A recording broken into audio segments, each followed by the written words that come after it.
depois do dilúvio, a terra voltou a respirar. As águas baixaram, as famílias recomeçaram, e a promessa de Deus seguia viva sobre a criação renovada. Mas, com o passar das gerações, os homens se concentraram numa planície chamada Sinar. Ali, o coração humano começou outra vez a se inclinar para si mesmo. Não demorou para que surgisse uma ideia grandiosa demais para caber em um coração humilde. Eles tinham uma só língua. Falavam de um só jeito. E isso lhes dava uma sensação de força e unidade. Em vez de usarem essa unidade para honrar o Criador, decidiram usá-la para erguer um nome para si mesmos. Construiriam uma cidade. Construiriam uma torre tão alta que tocaria os céus. E, no fundo, estavam tentando fazer uma coisa impossível: garantir para si mesmos o que só Deus pode dar. E havia medo por trás desse orgulho. Eles também diziam: vamos evitar que nos espalhemos pela terra. Ou seja, a torre não era só vaidade. Era também controle. Era a tentativa de bloquear o plano de Deus para a humanidade, que havia ordenado que a terra fosse preenchida. A geração quis centralizar o que Deus queria distribuir. Quis dominar o futuro com as próprias mãos. A obra começou no calor do trabalho humano. Tijolo sobre tijolo. Betume sobre betume. Mãos se movendo em ritmo. Vozes planejando o próximo nível. O som da construção enchia o vale como um hino à ambição. Aquela torre não era apenas uma estrutura. Era um monumento ao orgulho. Um grito coletivo dizendo: nós chegaremos lá por nós mesmos. Mas o céu não estava alheio ao que acontecia no chão. O Senhor desceu para ver a cidade e a torre. A imagem é poderosa.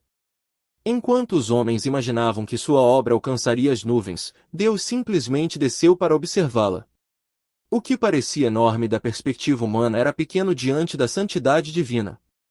A torre impressionava os homens, não o Senhor. Então veio a palavra de juízo. Deus disse que, se aquela gente permanecesse em uma só linguagem e em um só propósito de exaltação própria, nada pareceria impossível para eles. Não porque fossem invencíveis, mas porque o pecado encontra força quando se organiza sem limites. O Senhor então decidiu interferir para conter aquela escalada de orgulho antes que a maldade ganhasse ainda mais terreno. Naquela mesma hora, algo estranho começou a acontecer. Um trabalhador pedia uma ferramenta e recebia uma resposta sem sentido. Um mestre de obra gritava uma ordem e os outros entendiam outra coisa. Um grupo discutia a altura da torre, outro falava de fundação, outro já não compreendia mais nada. A língua única se fragmentou em muitas. As palavras se quebraram. A cooperação desmoronou antes da torre. E então veio a confusão. Homens que um dia trabalharam lado a lado passaram a se olhar sem entender. O projeto travou. A cidade perdeu o centro. Os grupos se dispersaram. A torre ficou para trás, incompleta, como um testemunho silencioso de que o orgulho humano sempre encontra um limite. O lugar recebeu o nome de Babel, porque ali o Senhor confundiu a linguagem de toda a terra. A dispersão não foi um acidente. Foi o cumprimento de um propósito maior. Deus estava impedindo que a arrogância humana se tornasse um sistema ainda mais devastador. Ao espalhar os povos, o Senhor lembrava que a verdadeira segurança não nasce da autoexaltação, mas da obediência. Não nasce do nome que o homem constrói para si, mas do nome que Deus faz permanecer. A Torre de Babel nos mostra a imagem exata de um coração que tenta subir sem primeiro se render. O ser humano continua assim até hoje. Quer construir reputação. Quer construir impérios. Quer construir identidades que pareçam eternas. Mas tudo que nasce do orgulho termina confuso, incompleto e cansado. Só o que começa em Deus permanece de pé. No fim, Babel não é apenas uma história sobre idiomas diferentes. É uma história sobre limites. Sobre vaidade. Sobre a impossibilidade de construir sentido duradouro sem reverência. O homem queria fazer um nome para si.